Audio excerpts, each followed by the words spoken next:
ಮುಂದೆ ಸೊಸೆ ಇವತ್ತಿನ ಸಂಚಿಕೆಯಲ್ಲಿ ವಿದ್ಯಾಗೆ 1,00,000 ರೂಪಾಯಿ MBBS ಓದಲಿಕ್ಕೆ ರೆಡಿಯಾಗಿರುತ್ತೆ. ಅದಕ್ಕೆ ಇದನ್ನು ತಿಳಿದ ವಿನಂತಿ, ಸಾವಿತ್ರಿ, ಈಶ್ವರಿ ಅವರೆಲ್ಲರೂ ಸೇರಿಬಿಟ್ಟು ಒಂದು ಪ್ಲ್ಯಾನ್ ಮಾಡ್ತಾರೆ. ಈಶ್ವರಿಗೆ ಅವರು ವಿದ್ಯಾ ಊರಲ್ಲಿರೋ ಒಬ್ಬರು ಇನ್ಫಾರ್ಮೇಷನ್ ಕೊಡ್ತಿರ್ತಾರೆ ಅಲ್ಲಿ ಏನೇನು ನಡೆಯುತ್ತೆ ಅಂತ. ಇದನ್ನು ತಿಳಿದ ಈಶ್ವರಿ ಸಾವಿತ್ರಿಗೆ ಹೇಳ್ತಾಳೆ ಅವಳಿಗೆ MBBS ಓದೋಕ್ಕೆ ಹಣದ ಸಹಾಯ ಆಗಿದೆ. ಈಗ ಅವಳು MBBS ಹಣ ಕಟ್ಟೋಕ್ಕೆ ಪಟ್ಟಣಕ್ಕೆ ಹೋಗ್ತಾ ಇದ್ದಾಳೆ. ಅದನ್ನು ಹೇಗಾದರೂ ಮಾಡಿ ನಿಲ್ಲಿಸಬೇಕು ಅಂತ ಈಶ್ವರಿ ಸಾವಿತ್ರಿಗೆ ಹೇಳ್ತಾಳೆ. ಅದಕ್ಕೆ ಈಶ್ವರಿ, ನಾನೊಂದು ಪ್ಲ್ಯಾನ್ ಮಾಡ್ತೀನಿ ಬಿಡಿ ಅಂತ ಹೇಳಿಬಿಟ್ಟು ಹೊರಗಡೆ ಬರ್ತಾಳೆ. ಈ ಕಡೆ ರೌಡಿಗಳಿಗೆ ಕಾಲ್ ಮಾಡಿಬಿಟ್ಟು ಅವಳು ಹಣ ಕಟ್ಟೋಕ್ಕೆ ಅಂತ ಹೋಗ್ತಿದ್ದಾಳೆ. ಆ ಹಣನ ದೋಚ್ಕೊಂಬನ್ನಿ, ಅದರಾಗೆ 50% ನಿಮಗೆ ಕೊಡ್ತೀನಿ ನಾನು ಅಂತ ಸಾವಿತ್ರಿ ಹೇಳ್ತಾಳೆ. ಅದಕ್ಕೆ ರೌಡಿಗಳು ಈ ಕಡೆ ವಿದ್ಯಾ ಅವ್ರ ಮನೆಯವರೆಲ್ಲೂ ಸೇರಿಬಿಟ್ಟು ಆ ಹಣನ ದೇವ್ರ ಹತ್ರ ಇಟ್ಬಿಟ್ಟು ಪೂಜೆ ಮಾಡಿಬಿಟ್ಟು ಆರತಿ ಮಾಡಿಬಿಟ್ಟು ಎಲ್ಲ ಮಾಡಿಬಿಟ್ಟು MBBS ಹಣ ಕಟ್ಟೋಕ್ಕೆ ಅಂತ ರತ್ನ ಮತ್ತು ವಿದ್ಯಾ ಹೋಗ್ತಿರ್ತಾರೆ.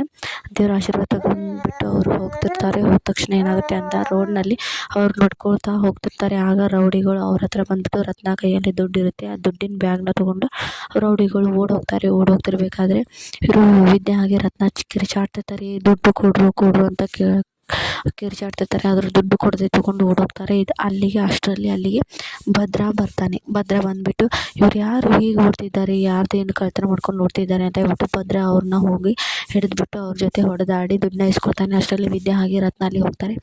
ಈ ಗೌಡ್ರೆ, ನೀವು ನನ್ನ ದುಡ್ಡನ್ನು ತೊಗೊಂಡು ಹೋಗ್ತಾ ಇದ್ರು, ನೀವು ಬಂದು ಸರಿಯಾದ ಸಮಯಕ್ಕೆ ಸಹಾಯ ಮಾಡಿದ್ರಿ ಅಂತ ವಿದ್ಯಾ ಅವರಿಗೆ ಧನ್ಯವಾದ ಹೇಳ್ತಿರ್ತಾಳೆ. ಇದನ್ನು ನಿನ್ನ ಸಂಬಂಧ ನಾನು ಯಾರೋ ಒಬ್ಬರು ಕೆಟ್ಟದಾಗ್ತಾ ಇದೆ ಅಂತ ಹೇಳ್ಬಿಟ್ಟು ಸಹಾಯ ಮಾಡಲಿಕ್ಕೆ ಬಂದೆ, ಆದರೆ ನಿನಗೆ ಅಂತ ಗೊತ್ತಿದ್ದಿದ್ರೆ ನಾನು ಸಹಾಯನೇ ಮಾಡ್ತಿರ್ಲಿಲ್ಲ ಅಂತ ಭದ್ರ ಹೇಳ್ತಾನೆ. ಅದಕ್ಕೆ ರತ್ನ ಹೇಳ್ತಾಳೆ, ಹಾಗೆ ಕೇಳ್ತೀರಾ ಅಳಿ ಅಂದರೆ, ಇದು ನಮ್ಮನ್ನ ದುಡ್ಡು ತೊಗೊಂಡು ಹೋಗ್ತಾ ಇದೆ, ನೀವು ಬಂದು ತುಂಬಾ ದೊಡ್ಡ ಸಹಾಯ ಮಾಡಿಬಿಟ್ರಿ ಇವಳಿಗೆ MBBS ಓದಲಿಕ್ಕೆ ಅಂತ